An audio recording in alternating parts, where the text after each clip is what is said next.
Hello, everybody. Welcome to day 697 of Eating a Sheet of Paper a Day. Today, we are going to be reacting to a list, and we're going to be critiquing and looking into and seeing all of the inadequacies and beta male properties of a list I found. I have not seen it yet. You will see it, and I will see it simultaneously for the first time very soon. First thing that has to happen is I just got to post the promo. Get that out of the way. Give me 3 seconds. There we go. It's the marshmallow fluff picture, and I deleted it on accident. That's great. We're going to have to start over again. Let's try this again. Okay, that's great. Scratch an itch on my armpit. Post the thing. Look at live chat, because your feedback is very important to me. And... okay. So, from what I can see... this list is about 25 minutes long, and it's made by Thomas Flight. Now let's do the cool transition, fade out into the list. Oh my god, look at that. I found 5 diamonds in Minecraft. That sounds exhilarating. Oh wait, we have to give the score for the day first. Give me a second. There you go, it's an 8.5. Great, just put that here. Doesn't matter. Into scene 2. So, here, let's... what the fuck? See if we can find this. Now we're going to analyze and see if these choices are good or if they're stupid, all right? We're going to have a good and stupid poll, all right? Make sure to cast your votes. And I can't actually put a real poll up, so what you're going to have to do is you're going to have to just say stupid or cool, all right? If we can do that. All right, let's go. Man, because he's my neighbor and he's my best friend. Here you go. Put it in 2 times. $25,000 laying there. This is by Thomas Flight. I got an insurance policy on him. It's against what he owes me. I love the fact that at 81 in 2023, Martin It's Scorsese this is still movie, making okay. movies that aren't just good, but in some ways are just as thoughtful and provocative as the movies that I like put him on how the map. I like how the auto-generated thing says 1. This is definitely not the #1 movie of the year. His work now is a little more deliberate and contemplative. Was he murdered? Don't know. That was weird. And Yeah, that was a he's really been interesting polished of some of his performance. earlier work. Because, like, this character was, like, one of the weirdest characters I've ever seen. Because, like, this character is how I felt, like, my entire fucking last year. Like, just doing shit and just being so dumb to not even realize what I'm doing. And I just, like, blink and I'm just, oh, great, I'm here now. He did a good job. I know people are saying he's overrated. I don't care. He did a good job. Oh, yeah. Let's check out the sound levels, by the way. Give me a second. Here. Like, just... that was weird. Yeah, that was a really interesting... okay, that's great. We're good. And maybe doesn't have the whiz-bang pop of some of his earlier work, but I Whiz-bang think he's pop. still actively luring audiences into a confrontation with the heart of evil and kind of our own complicity with that evil, which Yeah, has I been a get big it. theme. in We lot might of do a his little bit of skipping around, but I just want to see what he's going to say about these movies, because I'm really films from the curious. beginning. Can you find the wolves in this picture? There's a deep That sense was of a cool horror shot. and dread lurking. Oh, yeah, by the way, the mustache guy from El Camino's in this movie.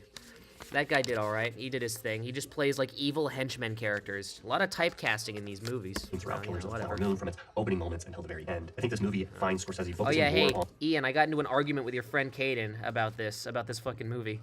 He said he just doesn't want to see a 3-hour movie about Indians and oil. It's like, all right, pal, you play Fortnite, all right? You can totally get invested in one monotonous task for over 3 hours. I know for a fact you can. the intimate humanity of the people impacted by the evil he often examines. Scorsese is transporting his gangster milieu into the kind of Western true crime context, but I think critic Richard No, Brody... I think aesthetically this movie was great. I think this movie did a really good job. Dom, I am doing something very important right now. Did it pause the thing? Of course it did. he was But- correct when he said... No, I think aesthetically this movie did a really good job. It was very subtle, too. That's what Scorsese does. I mean, I think that there's a lot of movies that show off with their style, and a lot of movies this year did that. Sometimes at the cost of their own identity, because there are some movies that just went so overblown with their visuals that you could tell, yeah, these guys are never going to make their money back. that this movie is Oh, this is Killers of the Flower Moon, Ian. This is what this guy put at number 10 on his list. It's a good movie. I'd say it's nothing about it's badly made. It's just a hard-to-watch movie because it's so freaking long, and it's showing you kind of the same beats over and over again. It's like, I get it. I know that these guys are evil, and they're screwing these guys over. But the story doesn't really advance. There's like a whole hour where just the pacing of the story just hangs in midair. And, I mean, it's all really well-made cinema, so if I really don't think about it, it doesn't really bother me. But, I don't know. I still think that counts as points against it. So, I mean, it's still a good movie, though. I just don't think it's his best. It's not as good as other films that people... People are saying this is his best. How about you like actually watch his other movies? really more like Phantom Thread than it The actually list is is like like a best Western. It's movies most of the year. concerned with Yeah, because this list got sent to me by some guy, and I'm curious. This guy looks like he just makes top 10 lists on movies. Look at those fucking, look at that beard. Lots of bald spots in there. Very bad. Shave it off and grow it back. You gotta start over. It's not a beard to be proud of. Thomas Flight. I'm actually subscribed to him. I'm subscribed to 500 channels though, so I haven't seen it. I barely even remember subscribing to this guy. But apparently what he puts at number 1 is notable. So we'll see. And I've been very humanity tapped of into the movies this two year. characters at the heart of the story. One of the best, most subtle performances I've ever seen from Leonardo DiCaprio, and Lily Gladstone That's has true. incredible presence That's in this true. role and does People are saying Lily Gladstone did a good job. She did, but I think that DiCaprio kind of steals the show. He plays such a weird character, and he kind of does like. It's such a difficult character to play because, especially, I mean, when I was stuck in acting classes, people lacked so much subtlety, and people were just loudly reading off the script. I can't. How did you even get into a Cheerios advertisement? There are people in those classes got into Cheerios advertisements, and they were some of the worst actors I've ever seen in my life. And it's probably just because they were cute kids, you know, type of novelty sells. so much, so subtly with every moment she has on screen. Perhaps most profoundly, though, despite its roots as a true crime story, it's not a crime thriller, and it isn't even very suspenseful. I've been written before that the overarching Yeah, you already know what's going to happen, like, before it even happens in a tone movie. in a movie was one of anguish. I think it applies here. And there are some true stories where this is what is required to tell them in a way that doesn't distort things for the audience into something that is unrecognizable from the truth of the situation. Yes, it's a long Look and at those difficult watch. glasses. He's so dedicated to just using big words to describe him. I'm kidding. We like to have fun here. I'm sure he's a good, nice, intelligent man. Whenever someone just talks about movies and they look like that, I'm like, of course you look like that. You never see a guy who looks like a lumberjack wearing like a plaid checkered shirt or something like that with big muscles and a wife making a movie like this. Scorsese and his editor, Thelma Shoemaker, both have a great Always grasp some skinny fucking on guy. pacing and flow, and I think it uses its running time effectively. It draws you deeply into one of the most gut-wrenching stories you'll see all year. Killers of the Flower The Moon dolly is the best zooms are so movie of good. 2023. Like, that's so I think, underrated. at least, I'm going to say that's my number one. Wait, It's that time of what? year again where the critics collectively decide The that fuck? it's That's his number 1? Are you going from number 1 to number 10? You fucking asshole. Hold on. That's not okay. Let's go back. both have a great grasp on pacing and flow, and I think it uses its running time effectively. It God draws damn you it. deeply into God one of the most gut-wrenching damn it. stories you'll see all year. Killers of the Flower Moon is the best movie of 2023. What? Excuse me? The best? Why would you start with the best one first? You fucking idiot. You have to build up suspense. This is what Killers of the Flower Moon did. It gave away the story before it happened. You overplayed your hand. You're like Jordan Peele in Get Out, all right? You reveal the twist of the story before the twist fucking happens. This guy. This guy's the Jordan Peele of YouTubers. I'm gonna say that's my number one. No, that stop. time of year again where critics We're at the collectively beginning of the decide movie. that We're like 2 minutes in, and already you made this rest. You're just gonna name the inferior movies afterwards. God damn. Reasonable to declare the best movies of the year before the year is even over. We're gonna start with a list of my 10 favorite films from the year, which is not exactly what I promised in the title. I promised you the best movies of 2023, which is kind of different from my favorite. Which movies are the best in any given year is kind of an impossible thing to figure out, but I do want to try to answer. Yeah, but what most people do, Thomas, is they combine what they subjectively prefer in a movie and what they recognize as craftsmanship. And craftsmanship and what you recognize as your favorite in of itself is a combination of many different factors. It's not just one thing. You're saying it's difficult. Well, fucking, you know how to combine different things within movies to be considered, to compartmentalize what you like one over the other. Then just do that already. Don't make an incomplete list. You already fucked it up. You already put number 1 at the beginning of the movie. I guarantee, look at the analytics for your film, Thomas. I guarantee you, nobody made it past the 3-minute mark. Answer that question for my own curiosity and yours. So if you stick around. Okay. Go right against what you're saying right now. This was a good movie, by the way. Dream Scenario, that was a great movie. I'm so dissatisfied from But there this. is a chance Fuck this we think to get video. you on Tucker Carlson. Oh, but they mentioned Sprite. I heard Tucker Carlson. Yeah, I remember that part of the movie. That was a good movie. My dad would like that movie. That The plays with a lot Sprite of these sponsorship. That, you know what? Fuck Killers of the Flower Moon. Dream Scenario kind of wipes. The ending of Killers was way better, though. So, you know, whatever. That's just me. Concepts in what I thought was a pretty insightful and comedic way. There's like 100 messages on here. Probably Claire's article. She must have. Accord with me. I love all the weird dream sequences, and the movie The probably only bad part of that movie was, like, the ending.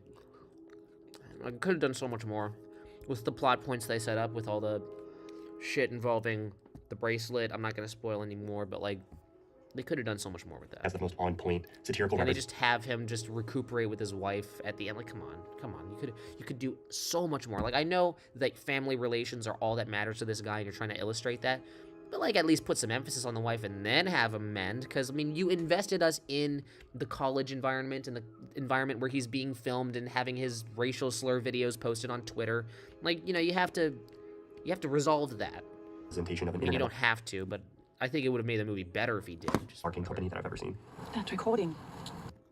Escape hatch for that ambiguity, offering us a greater sense of I'm objectivity. sorry, guys. than I'm what sorry we this list get wasn't in real better. life a lot of times. Anatomy of a Fall. Okay. Anatomy of... I have not seen that one. That's one that I'm knowing trying to see. So When it inevitably gets put on Hulu for free, I'll watch it. expand to feel more profound. In Fallen Leaves, the dramatic thrust of the film rests on Leaves? forgotten names, pretty quiet good. encounters, and lost jobs. If the deadpan dark Okay, what was the best movie of the year? Okay, McBurgerness, he put the best movie at the very beginning of this fucking movie for some reason. Or at this video for some reason. It's Killers of the Flower Moon, which I don't think is the best movie of the year. I have my movies list, actually. If I go into my notes app. Let's see. Where is it? That is not the right thing. I haven't even finished this list. We have The Creator. That was bad. Thanksgiving, Napoleon. I would have to probably... It's not Beau is Afraid, but I really like The Iron Claw. I feel like this movie was made before it released because it was kind of a last month, or like last week of the last month type movie. What a good movie that was, though.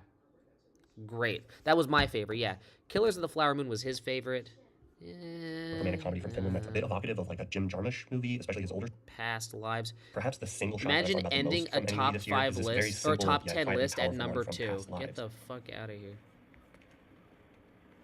Or wait, is what he's doing, is he naming what he recognizes as the best made film of the year first, and then he's going through his top 10 favorites. Okay. Come on, man. Come on. You don't have to be so fucking...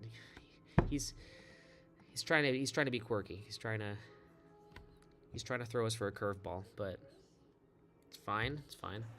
I've not seen this movie either. It's This is another called movie that, like Fallen Leaves, I think was beautiful to just spend time within. It's Past less comedic, not Lives. as dark as Fallen Leaves, but it has a similar sensibility for the quiet drama that kind of pervades everyday life. Are you attracted to him? Jesus. I don't think so. I don't know. I mean, I don't think so. The film follows two characters over the span of decades, and it's a beautiful portrait of how we have an evolving relationship with our childhood and our past. Here, that relationship is Yeah, represented through last two films, a lot of still shots. You know, lots of shots that less of the dolly zooms. a lost romance. But even if you don't have a childhood romance that you've left behind, the sense of nostalgic wonder about how things would have been if you had taken a different path is something that I I'm think sure these movies are good. I just haven't seen them. we all face as we grow older and inevitably make choices that alter our lives in significant ways. It's an impressive Any directorial faster? debut from Celine Song that, like After Sun last year, cements this director as a name I will be looking out for in the future. Why would you want to play someone who you think is a bad person? Are you kidding? I mean, pick any great role. Medea or Patty Gobbler or, Oh my god, it's a meta movie. precisely.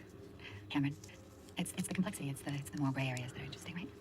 In a strange way, That's December is so kind of a little bastard meta, cousin dude. of Killers of the Flower Moon. The material is a bit lighter here and definitely Oh, this is a new movie. Okay, he like shows a clip and then he shows you the movie. Cameron, What's this movie called? It's the complexity, it's the more gray areas that are interesting, right?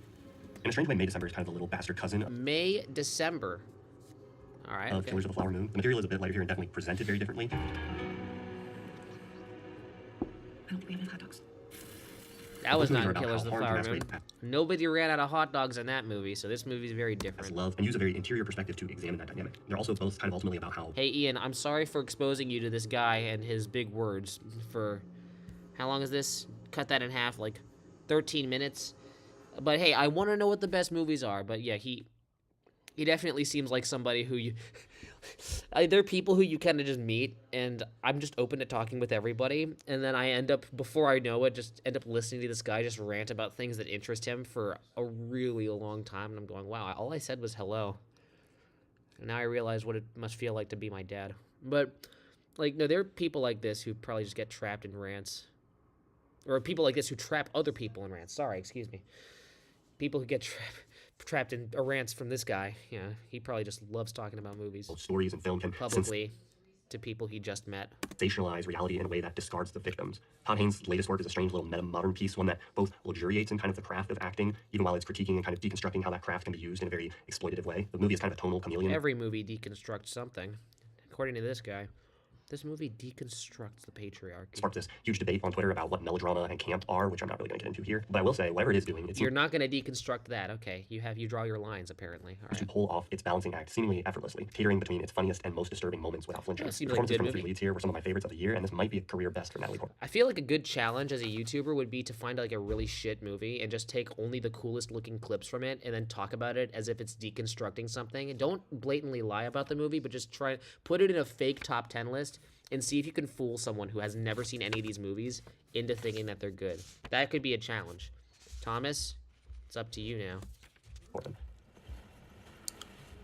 Yeah, make some choice. You know it's a Then the good Bachelor movie. You know it's a good movie when the corners are rounded like that. That's how you can tell it's good.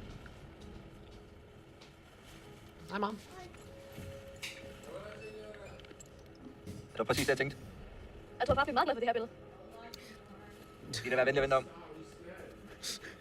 The auto-generated fucking Godland? What does it mean to see without seeing? When we talk about This is interesting. There's taking a lot of photo, new movies I there's haven't seen, by the way, because a lot of these movies are indie films that my theater I work at is like way too timid to show. So possessive this is element good. to the language we use very to describe good. that act. Capturing an image can kind of impose the perspective of the person taking that image on reality, sometimes so strongly that the capturer is blind to what is literally in front of them. Godland is a beautiful period portrait of Iceland and the people there, and within that, it also captures the image of a priest who is blinded by his own perspective. The priest is not really interested in seeing or hearing, only opposing his vision. I've never seen in the last 10 years a priest portrayed positively and his career portrayed positively in a movie. It's always just like he's trapped in the worst career ever. He molests children and he feels so bad about it. But like I'm sure there are good priests out there. You got to portray some priests well. I mean, I need to watch more priest movies, so I'm just not brushed up enough on them. On the people he Priest encounters movies. and imposing his vision on himself. What he fails to see the movie Actually, you know, only maybe- imposing his vision on the Maybe people he encounters and let's see. imposing Yeah, maybe it's warranted. Look at that outfit. I don't think.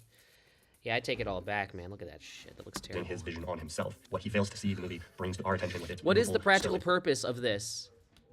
Is it like a bib? Okay, on the people he encounters and imposing this has to be like to if maybe people dentistry was so unadvanced back then that people had like half the teeth they were supposed to, so food kept spilling out to avoid getting, you know, crotch stains on your pants. They probably would have to wear stuff like that. That's their bib. That's what his those vision were. on himself. What he fails to see the movie don't know. brings to our attention with its beautiful, stoic, kind of lingering gaze. It's a film with a fascinating kind of boiling internal tension, and it's beautiful to look at with some of my favorite cinematography. Does the whole movie have the rounded corners? I think the visuals for all these movies look pretty good. I mean, that's all I can base these off of, because I mean, I am not one to. I've trusted some of these guys, specifically this guy when he says a movie brilliantly deconstructs a certain social construct or whatever the fuck, and sometimes the movie just doesn't. So I don't really. Of the year. In college, I started a monograph on Carthage. I'd like to finish that someday. The Holdovers. The Holdovers is better, or no? The Killers of the Flower Moon was number 1. The Holdovers is just number 4. Okay, I don't really know what that means. I don't know if like you're just putting a number 1 and then you have another top 10 list that's like a different a different criteria for what goes on your list. I don't know why you do that. Sure. I know what a monograph is. Why not just write a book? It's a fine choice. I just think that the movie gets a little too manipulative and Oscar baity at some points. It's like it's kind of just asking to have you cry. It's like trying to just rip the tears out of your eyes instead of just showing stuff that just lets it happen. Where it's just kind of like doing these things with like music and kind of this fucking like. I'm not sure I have an entire book in me. You can't even dream But it's a good movie. It's a fine movie. The Holdovers is the kind of movie this year that I didn't realize I wanted until I saw it. I love a great snow movie, and they are few and far between. snow It's been a while movie. since the Christmas movie canon has been updated. The Holdovers instantly felt like it could rank among some of the best. The Holdovers doesn't just look like it's from another time because of the beautiful period cinematography and set design and production. It also feels like the type of throwback story that we would have had a lot of in the 80s and 90s, but which are kind of few and far between today. It's heartwarming and sincere, but without ever becoming corny or overwrought. And it's not the deepest, most profound, or most impressive filmmaking I've seen this year, but it's I disagree. That music at the end, that made it a little too. It made my teeth grind a little bit. So perfect at what it's trying to do, and it's the kind of movie I can see myself watching again and again in years to come. Understand, we never lived outside God's house. So Bella's that's all he's gonna say about this movie. Is this Poor Things? discover. Oh, I wanted to Sad watch face this fucking makes me movie. discover angry feelings for you. By far the most This is the movie. This is the horny movie that people keep trying to like show in Cinepolis, but Cinepolis is refusing because it's too horny. But you showed Saltburn, so why don't you remain consistent? And Saltburn wasn't even good, so it's like show like a good movie that's horny. Is like the threshold for quality like, or no, is the threshold for showing movies in Cinepolis just how good it is or the quality of the movie? Because seriously, you've been showing Aquaman 2 for like a month, and you refuse to show just, you know that this is gonna sell, right? People are gonna watch this. whatever. That's most wild and inventive thing I watched in 2023 was Poor Things. I love a movie that has no clear touchstone, a movie that you can't describe by comparing it to other movies. Yorgos Lanthimos' films in general are kind of like this. I mean, try describing The Lobster to someone. It's the guy who made the Lobster movie, the impotent movie. What's crazy about Poor Things is you can't even describe it by comparing it to other Yorgos Lanthimos films. What?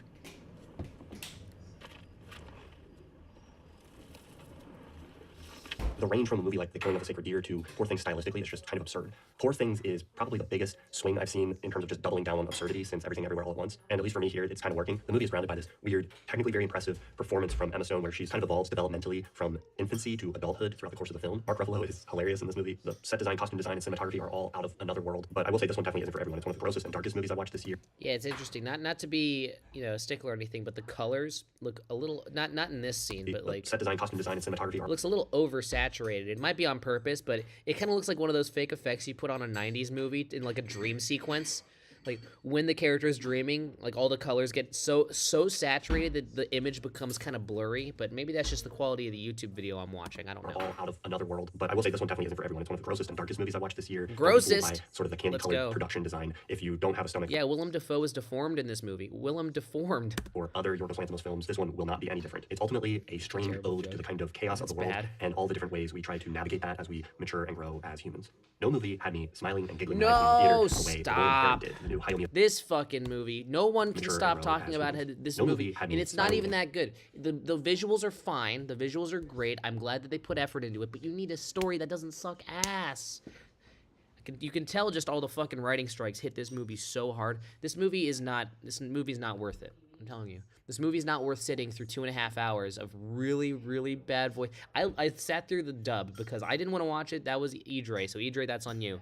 But god damn it, was this movie a slog. What are you doing here? Who are you talking to? Me? Oh, I'm talking to the paper stream, and I'm reviewing a review of the top 10 movies of the year. So, And giggling maniacally in the theater. and the way- of course, it's an ass list. Why is this at number 2? I'd pick The Holdovers over this. God The Boy and the fucking Heron did, damn the new it. Hayao Miyazaki movie from Studio Ghibli. Getting to witness the magic of a new Miyazaki film in theaters was not something that I was expecting for 2023, but I was I delighted mean, to that's cool. It's just in his old age, he doesn't know how to write a story anymore. What the experience fuck? it. The movie as a whole, originally titled How Do You Live in Japan, has that sense of profound wonder that kind of sneaks up How do you live knowing you made this garbage ass on you partway through list? the film in the way a lot of Miyazaki films do. It doesn't God oversimplify damn it. its examination of life, childhood, trauma. It does. It oversimplifies all of it. Like, okay, I know the visual presentation, and sometimes it has these like weird thematic kind of visuals that are, it's one of those movies where you don't really know if the stuff in it is actually happening or if it isn't. Like, there is a scene where the heron thing is kind of referred to as a hallucination, almost, and they make it ambiguous, of course.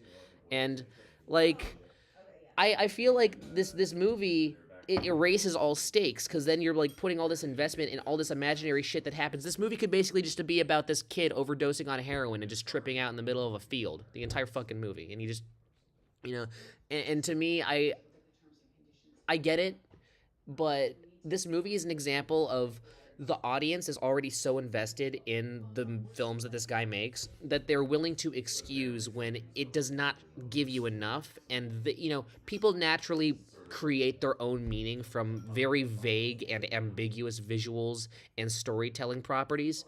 But an unfortunate side effect of that is there are people like me who doesn't really get it. And I'm just like, okay, I get that you're showing shit that could mean something, but you clearly do not have you do not have a clear indicator of what is true and what isn't in this movie. And as a result of that, now you just have this movie that you're gonna have a ton of people fangirling over because they think it means something super deep. But if you got all these people together and asked them what specifically the movie meant, they would come up with completely opposite answers. This movie doesn't really show you much, and like the parts of the story that are clear cut are so simplistic, and like it is quite literally just character wanders into room, sees crazy creature, and then walks away into other room completely unaffected by it, walks into second room, looks at crazy creature, calls crazy creature an idiot because that boy's hard-headed, moves on to other room, cycle restarts, boy thinks about his dead mom, moves on to next room, meets crazy creature. That's the whole fucking movie. 2.5 hours of that. You sound exactly like my film teacher. Well, your film teacher is probably based and knows what's up, because I'm telling you, this movie is overrated. If your film teacher is willing to look past the what's it called? It's not called a wheelbarrow. It's called a bandwagon. A bandwagon of people, just a bunch of yes men trying to confirm. I'll say this. I think that this movie has craftsmanship. I think that the animation is great. It's just a shame that all that production value was behind a a movie that a kindergartner could write. And how we process those things, but it does explore them with a kind of childhood wonder that is as lighthearted. I haven't seen any. No, this is my first Miyazaki movie too. I don't even know. I don't even know how to pronounce his name. But all I know is that his movies are known for being good. And this, according to Emerald, who actually disagreed with me on this, we were gonna write a Movie Munchers thing, but we couldn't find the movie poster. They took the movie poster down right when we saw it, so we couldn't get the cover picture. But we'll do a makeup next year.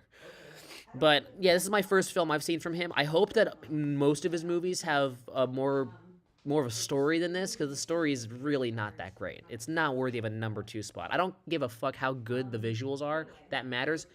That can maybe warrant a number 10 spot, maybe. Not for me personally, but if I saw this dude putting this movie at number 10, I would understand purely for visuals. Visuals matter, but you know, your visuals will basically be just a hollow fucking, what is it called? A lemon skin. It'll be a hollow lemon skin. You need the lemon flesh inside. I don't eat lemons, but if you like lemons, you understand what I mean. Eating just the skin of a lemon, that shit's disgusting. So. As it is sincere. What I loved most, though, was just the absurd joy I got from just some of the beautifully silly ideas that are in this movie. I've never seen parakeets this scary, fascist, and goofy, and it's a great reminder that... Oh, this guy's going from talking about complex deconstructions of social hierarchies in, like, Killers of the Flower Moon to talking about how it's a goofy fascist parakeet. Oh my god, it's a bird, and he's a fascist. It's a Hitler bird. That's what's... Okay. Just imagination and beauty Great. can be one of the most powerful elements of a film. You feel different? Hey, all right. feel different? The way you're talking and the way you think you're special for not... I don't think I'm special. I just don't understand why people like it so much. This doesn't mean... This says nothing about me. This is me being confused about the property in question.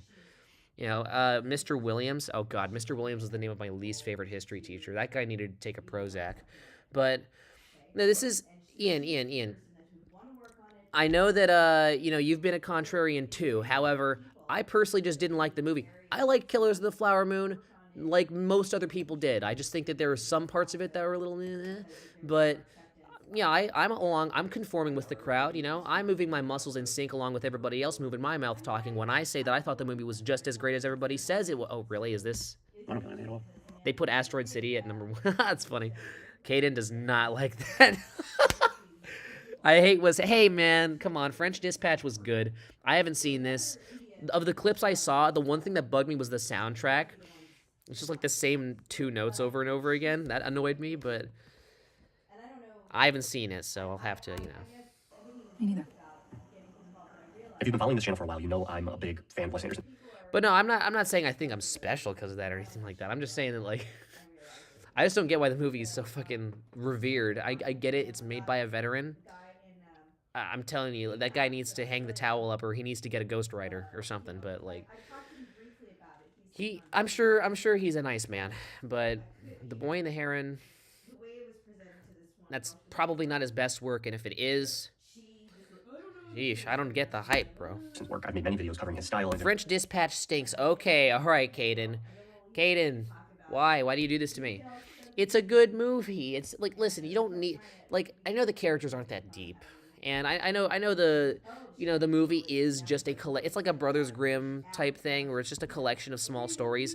But I mean, the thing about that movie is that I can get invested in these caricatures for one, because I know it's going to move on from that anecdote in a little bit. And I do like the style. The style doesn't just carry, it adds on to the relatively simplistic foundation of each little piece that they put there. And plus, the little Tintin thing was cool. I don't know, what am I supposed to say? I thought it was nice. I think that, I don't think Grand Budapest Hotel is as good as people say it was. I think it was alright. It's fine. But I think the French Dispatch, it still gets you invested in the characters. I think the Timothée Chalamet character was kind of annoying. He plays just the same character every single time. Dude, I watched Wonka. Did I tell you about this? Kaden, you weren't in the last stream. I talked about Wonka, that fucking movie. Ugh. Fantastic Mr. Fox is horrible. Why are the two of you being whack-ass sons of bitches in this chat right now today? His animated films are his best. Isle of Dogs is great. Fantastic Mr. Fox is great. Ian, why are you stupid? Like, why do you hate Fantastic Mr. Fox? What's wrong with you? Obviously, you're entitled to your own opinion. It's just your opinion's retarded. What the hell? Listen, okay. I think the thing about Fantastic Mr. Fox that annoyed me, if I were to play Satan's asshole's advocate, is that I think that the ending was missing the point of the book. The point of the book wasn't just the family; it was the community of all the animals. It's that, you lost the favor of the Badger character, and you regained the favor by bringing all the stuff back. Why the fuck would you end the movie in the supermarket before they bring the shit back? You can dance around and do your little dance when you bring the food back, and then everybody does the dance. Why are you leaving the movie off with them still not having food? Feed the fucking people on film, especially in your kids' movie. Why are you dancing around? Imagine like a stupid kindergartner who guys, mom, dad, come on, I'm trying to... Just imagine like a kindergartner who watches that and thinks that they just dance around and just don't bring the food back. Everybody's starved. Obviously that doesn't happen, but like...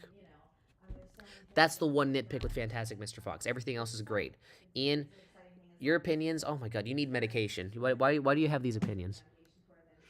I want to see Wonka so bad. I did watch Paddington 1. I haven't seen Paddington 2. That movie was great. Wonka sucks. Wonka's a musical, and there's like this auto-tune singing that pops in every 2 seconds. And like Timothy Chalamet, like the thing I liked about Gene Wilder and even Johnny Depp's Willy Wonka is that they were so fucking psychotic. They were this psychotic character, and selling candy, like just the irony in that is great. Candy, it's like the pinnacle of culinary innocence, and you have just this fucking FDA non-approved guy just fucking robbing parents of their children. I just think that's such a it's such an interesting... I mean, they made this Willy Wonka character in the new one just this cookie cutter character, just this Disney protagonist, this AI-generated Pixar protagonist character. What a waste. Do not watch any modern movies at all. They all suck. Okay, well, JLJ, I'm gonna agree with 80% of your statement right there. Musicals suck. The Lion King was pretty good. That was a musical. I like that movie. It's just you need to make the music good. Musicals suck if the music is bad. I don't care how good the movie is around it or how good the filmmaking is. If you're making a musical with bad music, you're gonna get like half your points docked off for that. Wes Anderson overdoes his style so much. Yeah, well, I would agree with that if it weren't for the fact that I think, for one, everything he does is done pretty well, and I don't think he relies on his style as much as a lot of people says he does. There are movies where he does, but you have movies and stories. I disagree with you on French Dispatch. I think that movie, in particular, has stories that are very easy to nitpick and say, oh man, that's such an over-reliance on style when, it's movies about artists. It's quite literally a movie about artist and consumer. That's what that movie is.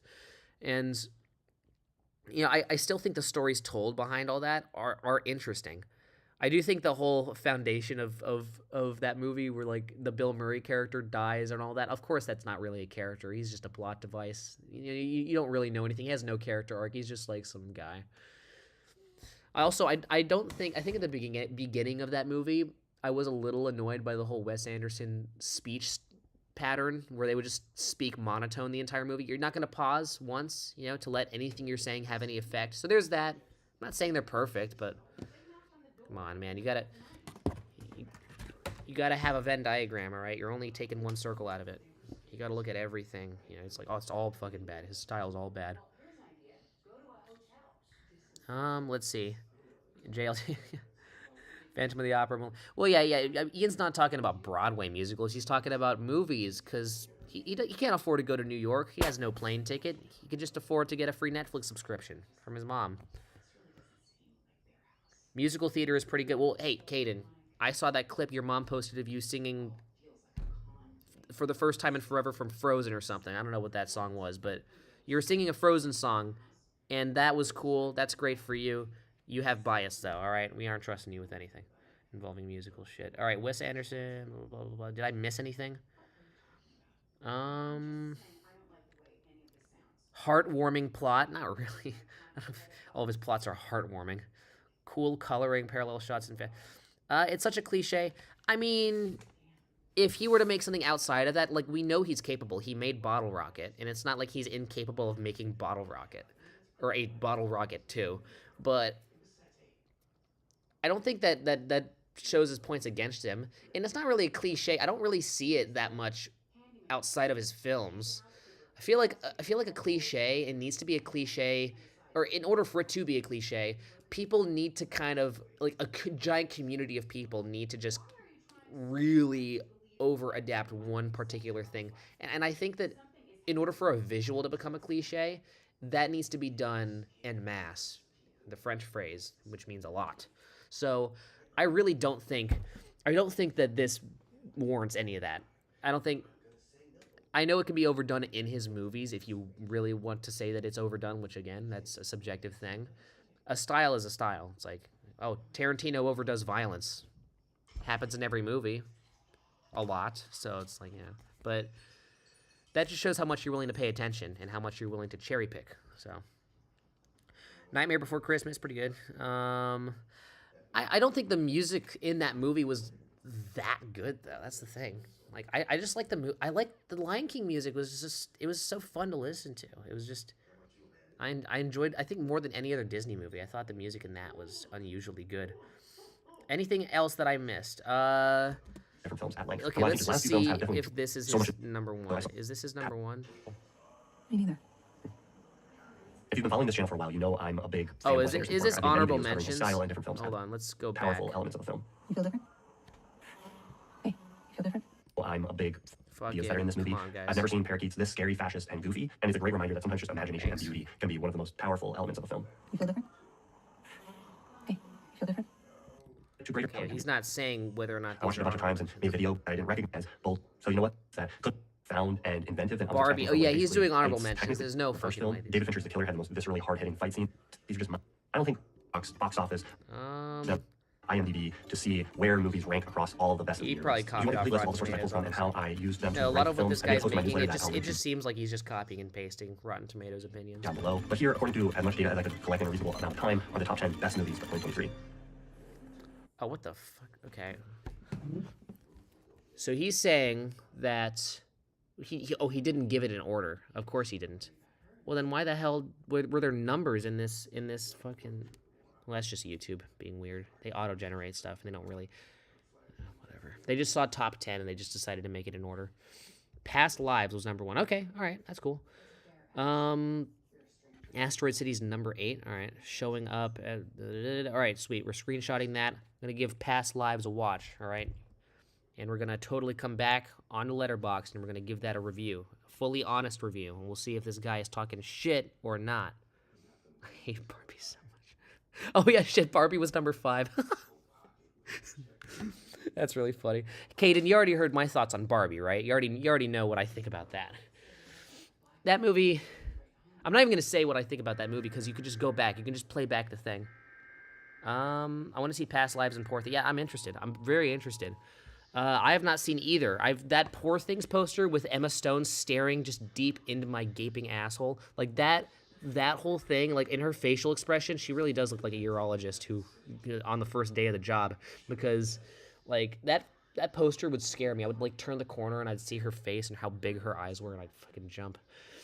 But that poster's been up there the entire year and they still haven't decided on playing that movie. Why would you even have a poster for a year in your fucking establishment if you're not playing the movie? Come on, guys.